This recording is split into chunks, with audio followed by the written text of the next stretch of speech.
When we think about a quantum computer, we see a machine, something like this.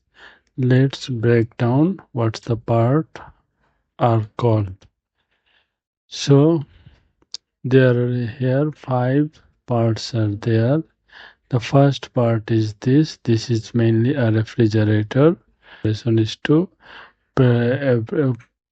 process the cooling operation. And the second part, this is the signal chain. Its use is to send and receive microwave signals to manipulate the qubit operations. And this is the temperature stages.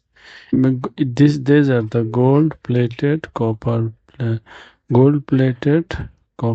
plates. Hundreds of time is called as the outer space. And the other part is the mixing chamber.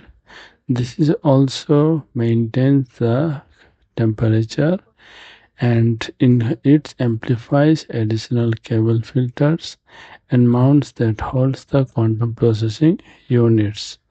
This section mixing chamber holds the quantum processing unit, and this is the actual QPU, means this is the actual quantum processing unit.